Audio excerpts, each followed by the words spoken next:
Om Swastiastu, Assalamualaikum warahmatullahi wabarakatuh. Shalom, Namo Buddhaya, salam sejahtera untuk kita semua. Perkenalkan, kami dari kelompok 6C yang beranggotakan 6 orang.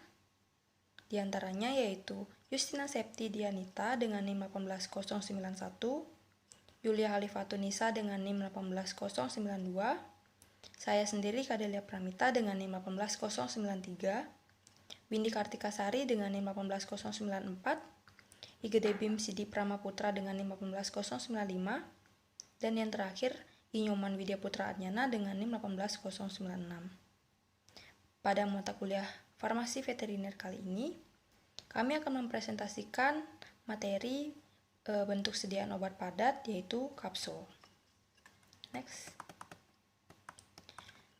Baik, kapsul.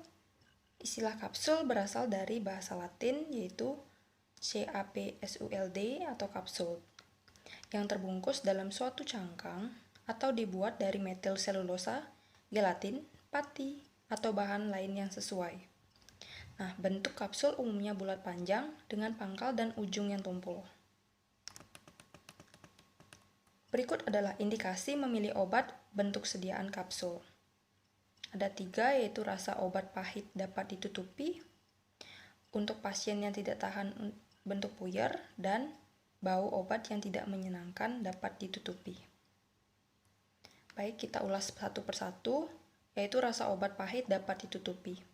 Pada bentuk sediaan kapsul, bahan-bahan aktif obat tak akan tumpah bila memasukkan obat dengan segala kemiringan. Berbeda dengan puyer, kalau puyer itu harus dengan kemiringan tertentu dan tepat di atas rongga mulut. Bagi pemilik hewan dan hewan memiliki kesadaran penuh, hal tersebut tidak mudah dilakukan sebab pemilik hewan harus menjaga dirinya agar tidak tergigit oleh hewan.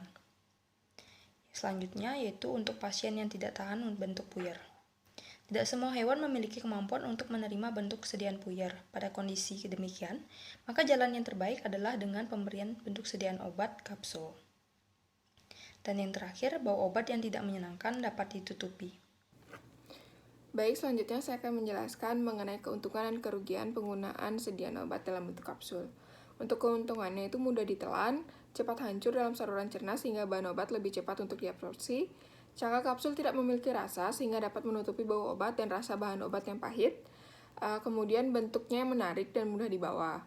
Nah, dalam menulis resep, dokter dapat melakukan kombinasi beberapa bahan obat dengan dosis yang berbeda-beda sesuai dengan kebutuhan dari pasien. Dalam pembuatannya, kapsul dapat diisi dengan cepat dan tidak membutuhkan bahan tambahan seperti pada pembuatan sediaan tablet atau pil.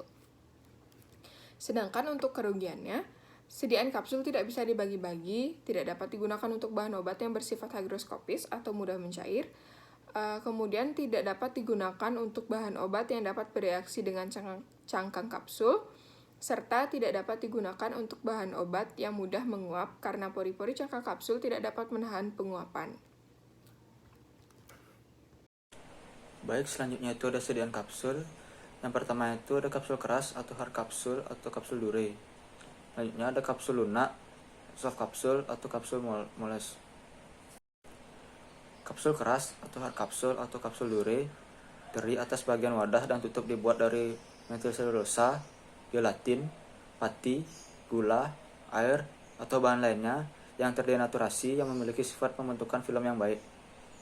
Dibuat 2 cangkang, badan cangkang kapsul dan penutupnya yang lebih pendek dari badan cangkang kapsul. Kekurangannya, sifat fisiokimia, tidak stabil secara kimia, memiliki resiko TSE atau transmissible spongiform encephalopathy. Ukuran bervariasi dari nomor paling kecil itu 5 sampai 000. Contoh obatnya yaitu tetrasiklin kapsul. Kapsul lunak berbentuk satu kesatuan bulat atau silindris atau bulat telur yang dibuat dari gelatin atau bahan yang sesuai. Bahan penyusunnya yaitu gelatin, bahan poliol atau bahan pelunak, gula, dan air. Air sekitar 6-13%. Kapsul gelatin lunak dapat mengandung cairan tidak berair, suspensi, bahan pucat, atau kering bubuk.